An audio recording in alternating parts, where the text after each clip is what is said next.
Kisah luar biasa tentang kura-kura. Kura-kura reinkarnasi. Kurma adalah inkarnasi kedua Dewa Wisnu dalam ajaran Hindu, seperti Matsya. Inkarnasi ini terjadi pada Satya Yuga, zaman keemasan dalam siklus kehidupan dunia. Dalam bentuk kurma, Wisnu berwujud setengah manusia dan setengah kura-kura, di mana bagian bawah tubuhnya menyerupai kura-kura raksasa. Kurma muncul dalam peristiwa penting yang dikenal sebagai Samudra Mantana atau pengadukan samudra, sebuah kisah yang menggambarkan perjuangan para dewa dan asura dalam mencari amrita, nektar keabadian. Samudra Mantana terjadi setelah banjir besar yang melanda dunia. Para dewa mendapati diri mereka melemah akibat kutukan Resi Durvasa dan kehilangan kekuatannya dalam menghadapi para asura. Untuk mendapatkan kembali keabadian dan kekuatan mereka, para dewa meminta petunjuk dari Dewa Wisnu.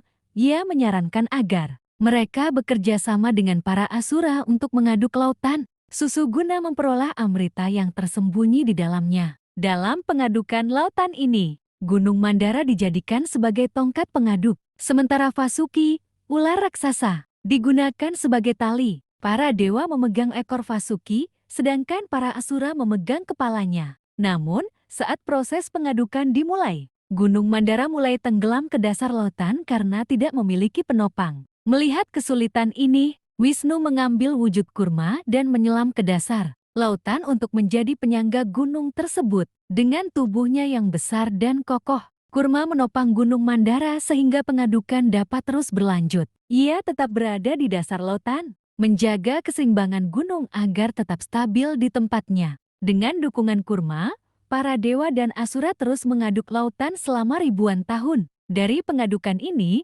berbagai benda dan makhluk surgawi muncul ke permukaan, termasuk Kamadhenu sapi suci, Airavata gajah Indra, dan Apsara bidadari surgawi. Namun, sebelum amrita muncul, racun berbahaya bernama Halahala keluar dari lautan. Racun ini begitu mematikan sehingga dapat menghancurkan seluruh makhluk hidup. Para dewa yang ketakutan meminta pertolongan Dewa Siwa.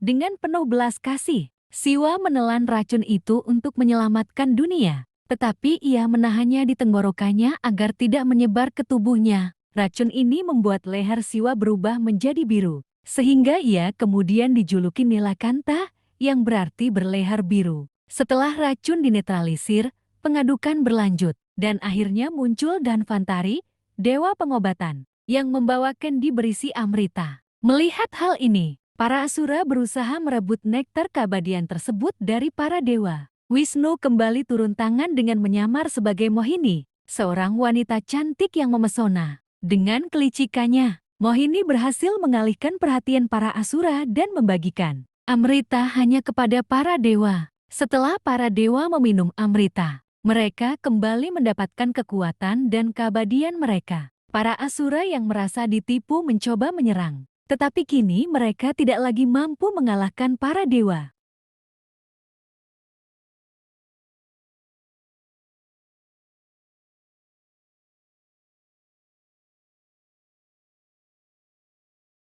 Yang telah memperoleh kekuatan luar biasa. Pertempuran pun terjadi, dan akhirnya para asura dikalahkan serta diusir dari surga. Dengan demikian, keseimbangan kosmik kembali terjaga berkat peran Wisnu dalam wujud kurma. Kisah kurma Avatara mengandung makna mendalam tentang keseimbangan, pengorbanan, dan pentingnya kerjasama dalam menghadapi tantangan besar. Dalam kehidupan, seringkali seseorang harus menjadi penopang bagi orang lain. Sebagaimana kurma menopang Gunung Mandara demi kesejahteraan dunia. Kisah ini juga menunjukkan bahwa meskipun ada persaingan dan konflik, kesejahteraan bersama hanya dapat dicapai melalui kebijaksanaan dan kerjasama yang harmonis. Kurma tetap menjadi simbol keteguhan dan kestabilan dalam ajaran Hindu.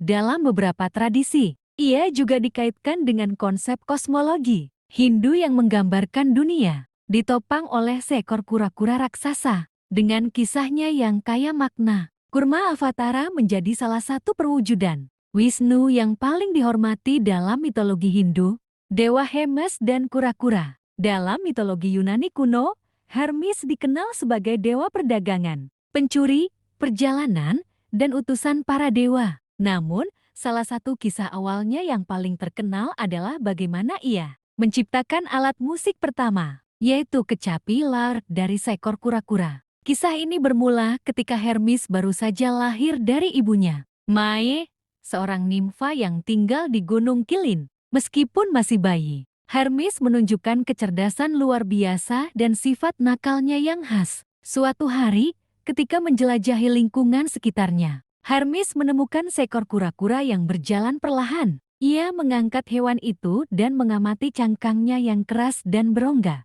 Dengan pikirannya yang kreatif, Hermes mendapat ide untuk membuat alat musik. Ia membunuh kura-kura tersebut, mengosongkan cangkangnya, dan meregangkan tali dari usus sapi melintasi lubangnya, menciptakan senar yang dapat menghasilkan bunyi merdu. Kecapi buatan Hermes menghasilkan suara yang indah dan melodius. Saat ia memetik senarnya, alat musik ini mengeluarkan nada yang belum pernah terdengar sebelumnya di dunia. Hermes, yang sangat senang dengan penemuannya, mulai bermain kecapi dan menciptakan lagu-lagu yang menggambarkan keindahan alam serta kegembiraannya. Sebagai dewa muda yang penuh kecerdikan, musik ini segera menarik perhatian para dewa di Olympus. Namun, tidak lama setelah menciptakan kecapi, Hermes melakukan salah satu tindakan paling terkenal dalam mitologi Yunani.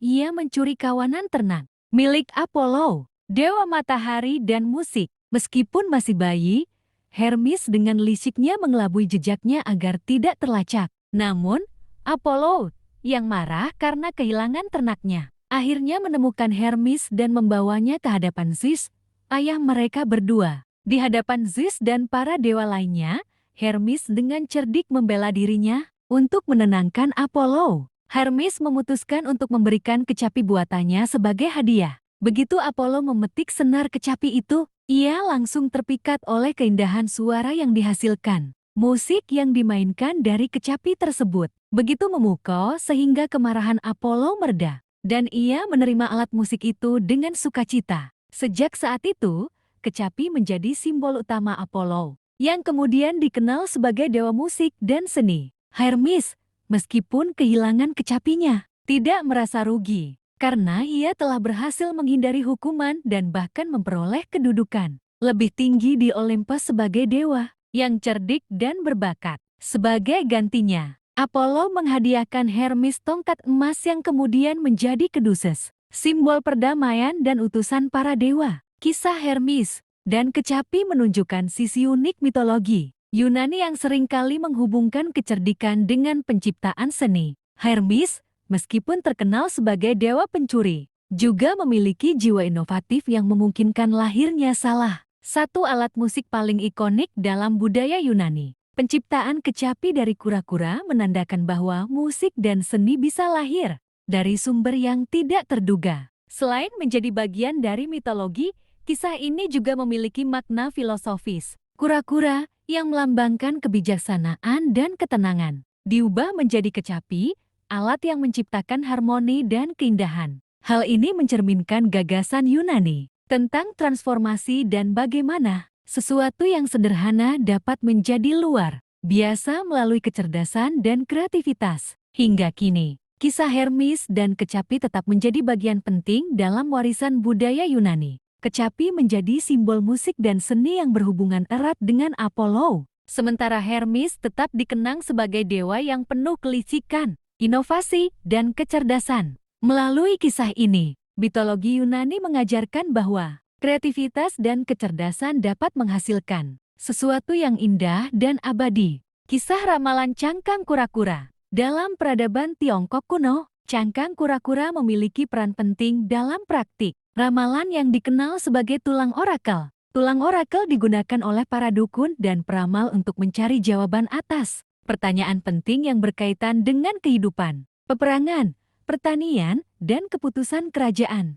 Praktik ini berkembang terutama pada masa dinasti Shang sekitar 1600 sampai 1046 sebelum Masehi dan menjadi salah satu bentuk komunikasi spiritual tertua dalam sejarah Tiongkok. Cangkang kura-kura dianggap memiliki kekuatan mistis karena hewan ini diyakini hidup lama dan memiliki hubungan erat dengan dunia roh. Para peramal akan memilih cangkang kura-kura atau tulang sapi kemudian membersihkannya dan mengukir pertanyaan yang diajukan oleh raja atau bangsawan pada permukaannya menggunakan alat tajam. Pertanyaan yang diajukan seringkali berhubungan dengan cuaca, hasil panen, peperangan, atau nasib keluarga kerajaan. Setelah pertanyaan diukir, cangkang kura-kura tersebut dipanaskan dengan batang logam panas hingga retakan muncul di permukaannya. Retakan ini dianggap sebagai pesan dari para leluhur atau dewa, dan peramal bertugas menafsirkan pola retakan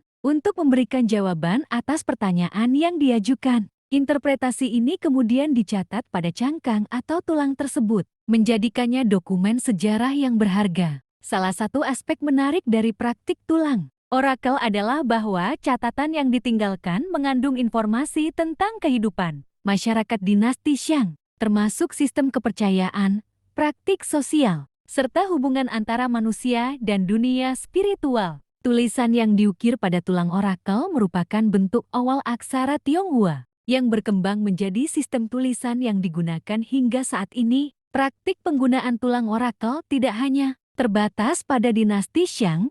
Pada masa-masa berikutnya, metode ramalan ini terus berkembang. Meskipun seiring waktu digantikan oleh teknik lain seperti I Ching atau kitab perubahan, yang menggunakan batang yero atau koin untuk meramalkan nasib. Namun, peninggalan tulang orakel tetap menjadi bukti penting dalam memahami asal-usul budaya dan sistem kepercayaan Tiongkok kuno. Para arkeolog menemukan ribuan tulang orakel di situs kuno seperti Anyang, yang diyakini sebagai ibu kota terakhir dinasti Shang. Penemuan ini memberikan wawasan mendalam tentang bagaimana masyarakat kuno memahami dunia dan berusaha mencari bimbingan dari alam gaib. Tulang orakel tidak hanya mengungkap aspek spiritual, tetapi juga memberikan informasi tentang politik, peperangan, dan kehidupan ekonomi pada masa itu. Seiring berkembangnya ilmu pengetahuan dan teknologi, praktik meramal menggunakan cangkang kura-kura dan tulang sapi mulai ditinggalkan. Namun,